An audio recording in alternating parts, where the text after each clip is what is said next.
पढ़ते हैं कि कानून के हाथ बहुत लंबे होते हैं और जुर्म की उम्र बहुत छोटी। यमुनानगर के गांव हरगढ़ में 19 जुलाई 2025 को एक बुजुर्ग महिला की मौत हुई। उस वक्त लगा कि यह एक कुदरती मौत है, लेकिन करीब 6 महीने बाद जब पुलिस ने परतों को उधेड़ा तो घर के अंदर छिपे गद्दार का चेहरा सामने आ गया। बता दें कि क्राइम ब्रांच की टीम ने मामले में मृतका की बहू और उसके प्रेमी को सास की निर्मम हत्या के आरोप में गिरफ्तार कर लिया है। डीएसपी रादौर आशीष चौधरी ने बताया कि यह मामला स्वाभाविक मौत नहीं बल्कि सुनियोजित हत्या का था, जिसे बहू ने अपने प्रेमी के साथ मिलकर अंजाम दिया। दरअसल मामले की गंभीरता को देखते हुए एसपी ने जांच क्राइम ब्रांच 1 को सौंप दी थी, जिन्होंने असली गुनहगारों की तलाश में जाल बिछाया और गांव तिम्हो के पास से मुख्य आरोपी राजेश कुमार को धर दबोचा। राजेश ने जब अपना मुंह खोला तो सुनने वालों के पैरों तले जमीन खिसक गई। राजेश ने कबूला कि इस कत्ल की मास्टरमाइंड कोई और नहीं बल्कि मृतका की बहू शिवानी थी। दरअसल शिवानी की शादी करीब 2 साल पहले हरगढ़ गांव के जितेंद्र से हुई थी, लेकिन उसका दिल अपने ही गांव के राजेश पर अटका हुआ था। शादी के बाद भी दोनों का इश्क जारी रहा। सास इस अवैध रिश्ते के बीच दीवार बन रही थी, इसलिए बहू ने अपने प्रेमी के साथ मिलकर अपनी ही सास को रास्ते से हटाने की खौफनाक साजिश रच डाली। घटना जो है 19/7/2025 की थी। उस वक़्त जो ये इंसिडेंट था वो एक इत्तफाकन उसमें दर्ज हो गया था, 174 कार्रवाई हम जो बोलते हैं, लेकिन चूंकि इसमें शक था पति को पहले ही अपनी वाइफ पे, तो इसमें फिर जैसे ही वो पेश हुए माननीय पुलिस अधीक्षक श्री कमलदीप गोयल जी के, तो उन्होंने जो घटनाक्रम बताया, जो शक था उनको, तो 6/1/26 को उस पर हमने थाना छप्पर में एफआईआर दर्ज कर दी थी। और चूंकि मामला सेंसिटिव था और कुछ पुख्ता सबूत जो थे पारंपरिक तौर पे हमारे हाथ लग चुके थे, तो साहब ने उसमें CIA 1 को सेंसिटिविटी देखते हुए CIA 1 की जिम्मेवारी लगाई कि वो केस क्रैक करे। तो उसमें जब हमें जो सबूत हमारे सामने आए और जो शक के आधार पे हम इसमें जब इन्वेस्टिगेशन में आगे चले, तो उसमें हमें पता लगा कि जो मृतका की बहू थी, यानी लड़के की वाइफ थी जितेंद्र की, शिवानी, उसी ने ही अपने प्रेमी राजेश के साथ मिलके उसका कत्ल किया था घर में।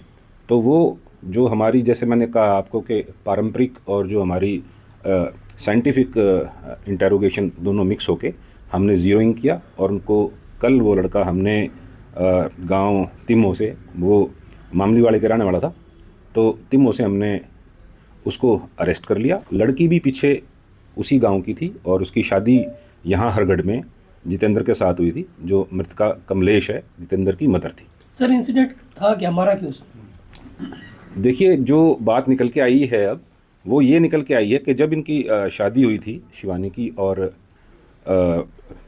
जितेंद्र की, तो शादी के ठीक 8 माह बाद एक बच्चे का जन्म हुआ, जिससे कि जितेंद्र को उसी दिन से उस पर शक था।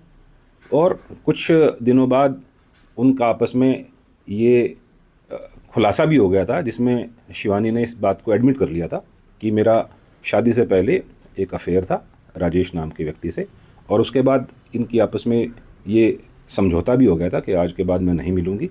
और लेकिन फ़ोन कॉल से और उसके अलग बात करने से, छत पे जाके बात करने से लड़की को कॉन्टिन्यूस शक था।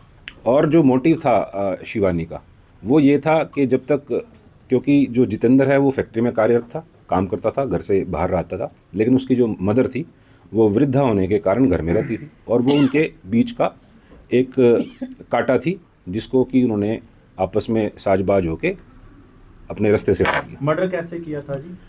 मर्डर देखिए, राजेश पहले तो दिन में उसको नींद की गोलियां दे के आया शिवानी को, और उसको समझा के आया कि ये नींद की गोलियां खाने में पीस के मिलानी है ताकि ये ऐसी अवस्था में चली जाए जिससे कि हम आसानी से इसका कत्ल कर दें।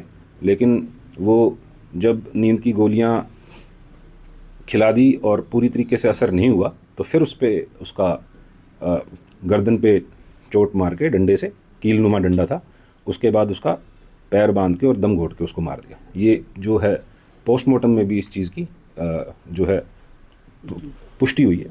घटना कब की है सर ये? घटना ये है 19/7/2025 की। सिर्फ पकड़ा कैसे गया आरोपी? बस मैंने आपको बताया है कि जो हमारी पारंपरिक और साइंटिफिक जैसे जिसमें CDR है, वो जो हमारी तकनीक होती है विच इज़ मतलब के पार्ट ऑफ हमारी इन्वेस्टिगेशन, और इन दोनों की सीडीआर आपस में मैच, और वो जो आपको पता ही है। फिलहाल पुलिस ने बहू शिवानी और उसके प्रेमी राजेश को गिरफ्तार कर लिया है। डीएसपी आशीष चौधरी का कहना है कि दोनों को 2 दिन के रिमांड पर लिया गया है ताकि हत्या में इस्तेमाल किए गए हथियारों और साजिश के अन्य पहलुओं का खुलासा किया जा सके। यमुनानगर से सुरेंद्र मेहता, पंजाब केसरी टीवी। हमसे जुड़े रहने के लिए हमारे YouTube चैनल को सब्सक्राइब करें और नई वीडियो की नोटिफिकेशन के लिए बेल आइकॉन को दबाएं। अगर आप ये वीडियो Facebook पर देख रहे हैं तो लाइक जरूर करें और ज्यादा से ज्यादा शेयर करें। धन्यवाद।